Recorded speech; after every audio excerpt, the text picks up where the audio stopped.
శాంతి 9 మే 2021 అవ్యక్త బాగ్దాదా revise date 27 December 87 నిశ్చయ బుద్ధి విజయ రత్నాల గుర్తులు.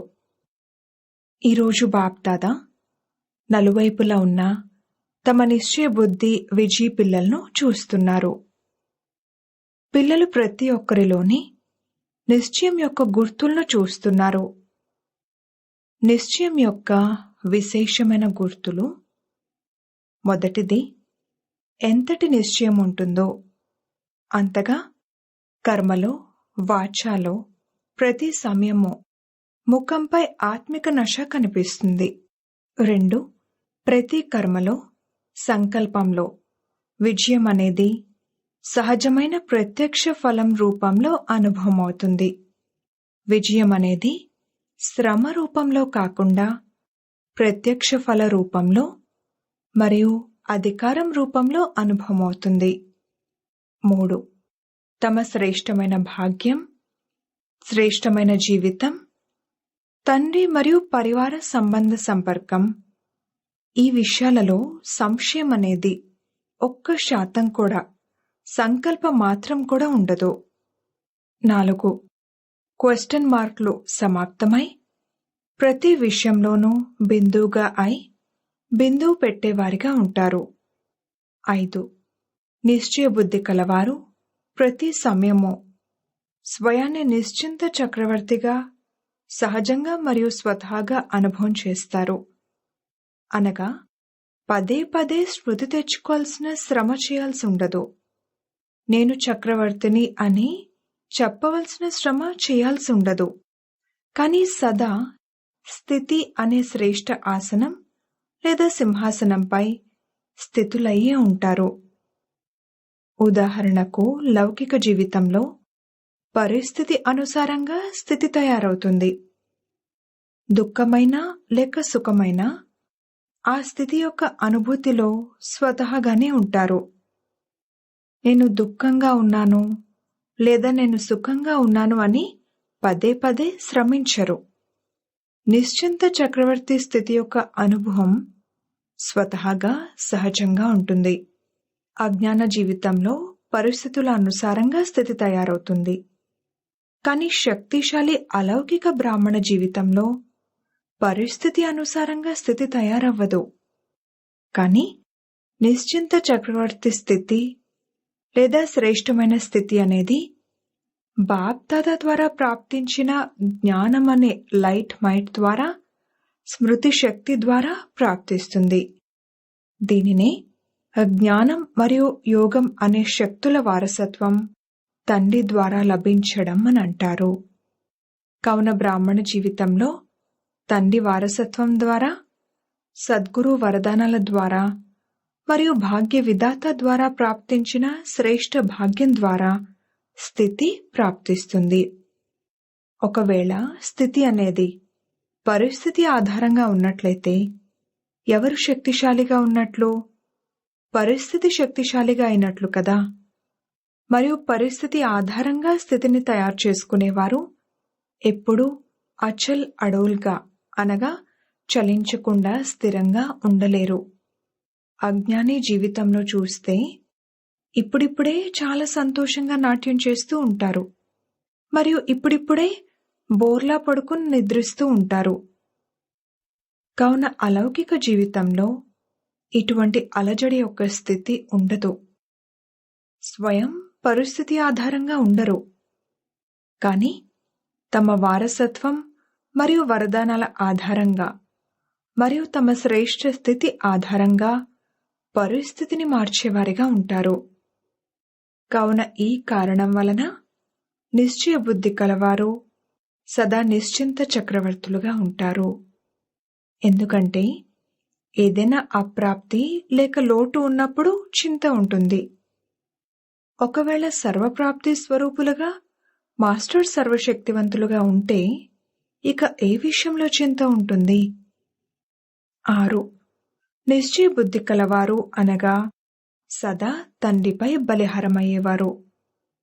బలిహారం అవ్వడం అనగా సర్వంశ సమర్పితం, సర్వవంశ సహితంగా సమర్పితం. దేహభానంలోకి తీసుకొచ్చే వికారాల వంశమైన, దేహ సంబంధాల వంశమైన, దేహపు వినాశీ పదార్థాల కోరికల వంశమైన, సర్వవంశంలో ఇవన్నీ వస్తాయి. సర్వంశ సమర్పితులు అన్నా లేదా సర్వంశ త్యాగులు అన్నా ఒక్కటే. సమర్పితం అవ్వడం అనగా మధువనంలో కూర్చోవడం లేదా సేవా కేంద్రాలలో కూర్చోవడం అని కాదు. స్వయాన్ని సేవార్థం అర్పణ చేసుకోవడం అనేది కూడా ఒక మెట్టు. కానీ సర్వంశ అర్పితం అనేది ఆ మెట్ల యొక్క గమ్యము. ఒక మెట్టు ఎక్కారు కానీ గమ్యానికి చేరుకునే నిశ్చయబుద్ధి కలవారి గుర్తేంటంటే మూడింటిని వంశ సహితంగా అర్పితం చేయడం. 3 విషయాలను స్పష్టంగా తెలుసుకున్నారు కదా.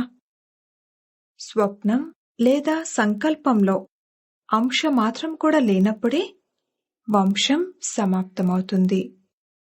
ఒకవేళ అంశం ఉన్నట్లయితే వంశం తప్పకుండా ఉత్పన్నమవుతుంది.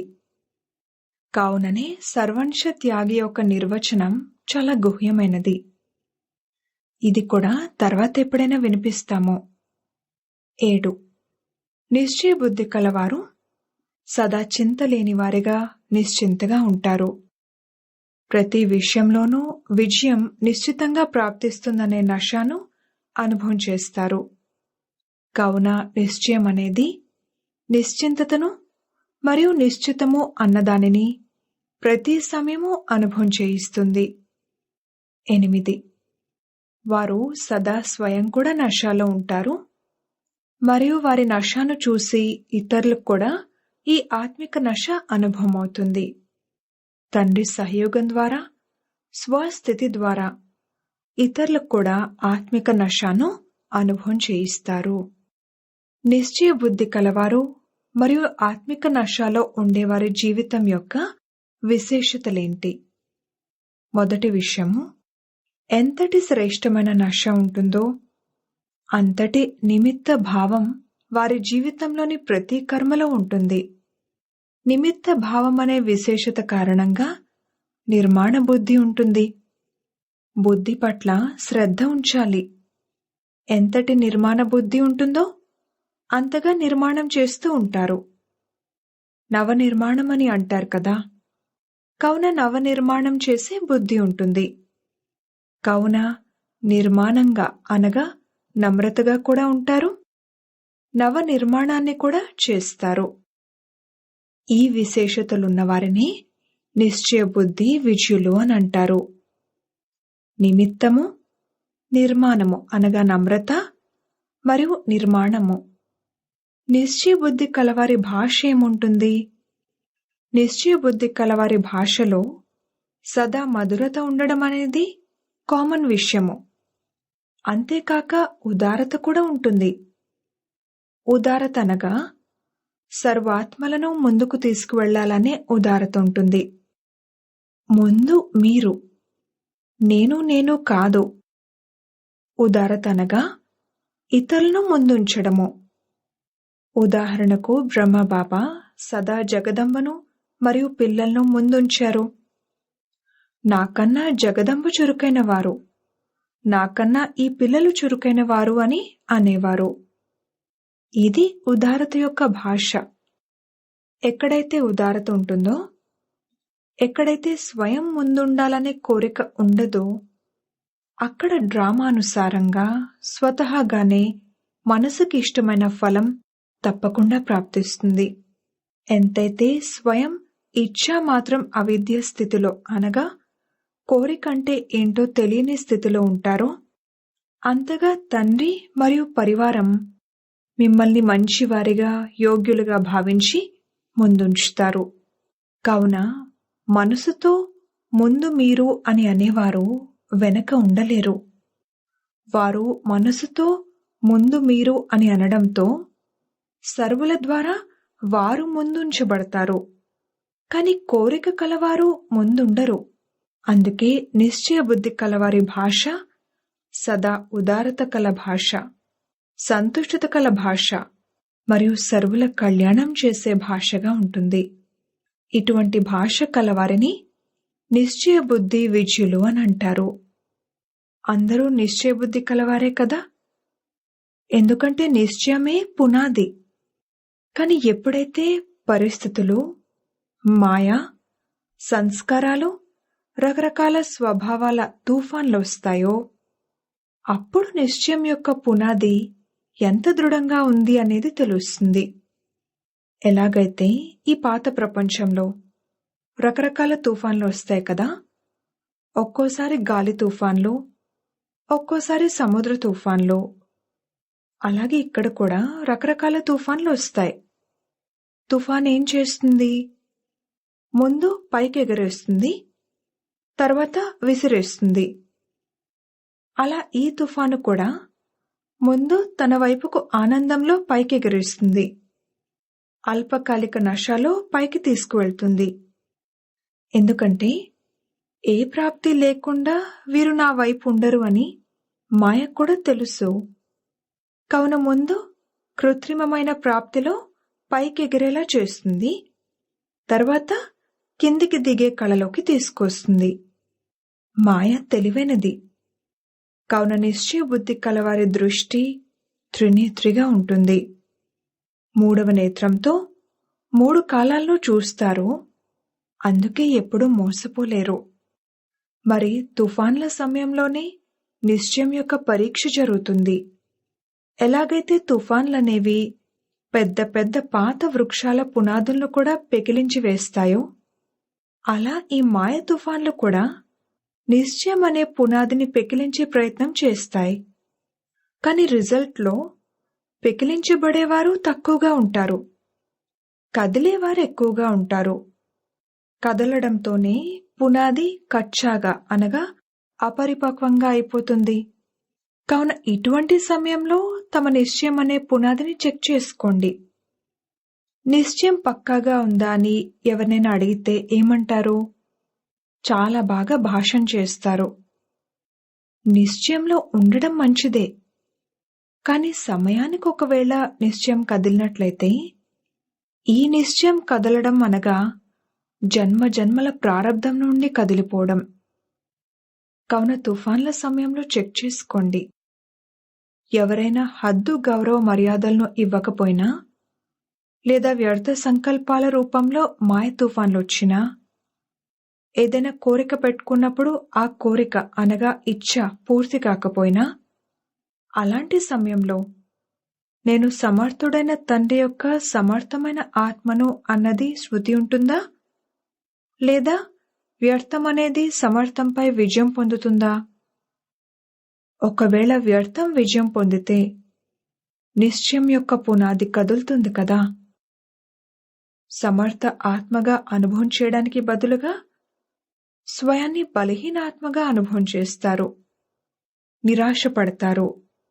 అందుకే తుఫాన్ల సమయంలో చెక్ చేసుకోండి అని చెప్పడం జరుగుతుంది.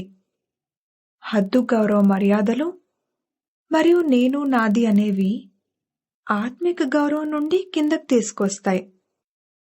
హద్దుకు సంబంధించిన ఏ కోరికైనా సరే ఇచ్ఛా మాత్రం అవిద్య అనే నిశ్చయం నుండి కిందకు తీసుకొస్తుంది. కావున నిశ్చయం అంటే అర్థం నేను శరీరాన్ని కాదు, నేను ఆత్మను అని భావించడం మాత్రమే కాదు, కానీ నేను ఎటువంటి ఆత్మను? ఆ నశ, ఆ స్వమానం సమయానికి అనుభవం అవ్వడాన్ని నిశ్చయ బుద్ధి విజి అని అంటారు. ఏ పరీక్ష లేకుండానే నేను పాస్ విత్ ఆనర్ అయ్యాను అనంటే వారిని ఎవరైనా నమ్ముతారా? సర్టిఫికెట్ కావాలి కదా. ఎవరెంతగా పాస్ అయినా, డిగ్రీ తీసుకున్నా కానీ సర్టిఫికెట్ లభించినంత వరకు విలువ ఉండదు. పరీక్ష సమయంలో పరీక్ష రాసి పాస్ అయ్యి తండ్రి నుండి మరియు పరివారం నుండి సర్టిఫికెట్ తీసుకోవాలి. అప్పుడు వారిని నిశ్చయ బుద్ధి విజయులని అంటారు. అర్థమైందా? కనుక పునాదిని కూడా చెక్ చేసుకుంటూ ఉండండి. నిశ్చయ బుద్ధి కలవారి విశేషతలను విన్నారు కదా. ఎలాంటి సమయమో అలాంటి ఆత్మిక నశ జీవితంలో కనిపించాలి. కేవలం మీ మనసు మాత్రమే సంతోషించడం కాదు, ఇతరులు కూడా సంతోషించాలి. అవును, వీరు నశాల్లో ఉండే ఆత్మని అందరూ అనుభవం చేయాలి. కేవలం మనసుకు పసందైన వారిగానే కాదు, కానీ లోకానికి పసందైన వారిగా, బాబాకు పసందైన వారిగా అవ్వాలి. ఇటువంటి వారిని విజయులని అంటారు. అచ్చా, సర్వ నిశ్చయబుద్ధి విజయరత్నాలకు, నిశ్చింతగా ఉండే సర్వ నిశ్చింత పిల్లలకు, నిశ్చిత విజయలమనే నశాలో ఉండే సర్వ ఆత్మిక ఆత్మలకు, సర్వ తుఫాన్లను దాటి వాటిని కానుకగా అనుభవం చేసే విశేషాత్మలకు, సదా చలించకుండా స్థిరంగా ఏకరస స్థితిలో స్థితులై ఉండే నిశ్చయబుద్ధి పిల్లలకు బాప్దాదాల ప్రియ స్మృతులు మరియు నమస్తే. విదేశీ సోదరీ సోదరులతో బాప్దాదా కలయిక. స్వయాన్ని సమీప రత్నాలుగా అనుభవం చేస్తున్నారా? సమీప రత్నాల గుర్తేంటి? వారు సదా సహజంగా మరియు స్వతహాగా జ్ఞానయుక్త ఆత్మలుగా, యోగయుక్త ఆత్మలుగా, గుణమూర్తులుగా, సేవాదారులుగా ఉన్నట్లుగా అనుభవం చేస్తారు. సమీప రత్నాల ప్రతి అడుగులోనూ ఈ 4 విశేషతలు సహజంగా అనుభవమవుతాయి. ఒక్కటి కూడా తక్కువ కాదు. జ్ఞానంలో తక్కువగా ఉంటూ యోగంలో చురుగ్గా ఉండడం లేదా దివ్య గుణాల ధారణలో బలహీనంగా ఉండడం అనేది జరగదు. వారు అన్నింటినీ సదా సహజంగా అనుభవం చేస్తారు. సమీప రత్నాలు ఏ విషయంలోనూ శ్రమను అనుభవం చేయరు, కానీ సహజ సఫలతను అనుభవం చేస్తారు. ఎందుకంటే సంగమయుగంలో బాప్దాదా పిల్లలను శ్రమ నుండి విడిపిస్తారు. శారీరక శ్రమైనా, మానసిక శ్రమైనా 63 జన్మలు శ్రమించారు కదా. తండ్రిని పొందేందుకు రకరకాల సాధనాల ద్వారా ప్రయత్నించి మానసిక శ్రమ చేశారు. అంతేకాక ధనం విషయంలో కూడా చూడండి. ఏదైతే సర్వీస్ చేస్తున్నారో, దేన్నైతే బాప్దాదా ఉద్యోగం అని అంటారో, అందులో కూడా ఎంత శ్రమ చేస్తారు. అందులో కూడా శ్రమించాల్సి ఉంటుంది కదా. ఇప్పుడింక అర్థకల్పం ఈ ఉద్యోగాలు చేయరు. వీటి నుండి కూడా విముక్తులైపోతారు. లౌకిక ఉద్యోగం చేయరు, భక్తి కూడా చేయరు. రెండింటి నుండి ముక్తి లభిస్తుంది. ఇప్పుడు కూడా చూడండి, లౌకిక కార్యం చేస్తున్నా కానీ బ్రాహ్మణ జీవితంలోకి రావడంతో లౌకిక కార్యం చేస్తున్నా కానీ తేడా ఉంటుంది కదా. ఇప్పుడు లౌకిక కార్యం చేస్తున్నా కానీ డబల్ లైట్గా ఉంటారు. ఎందుకు? ఎందుకంటే లౌకిక కార్యం చేస్తూ కూడా ఈ కార్యం అలౌకిక సేవార్థం నిమిత్తంగా చేస్తున్నామనే సంతోషం ఉంటుంది. మీ మనసులో కోరికలైతే లేవు కదా.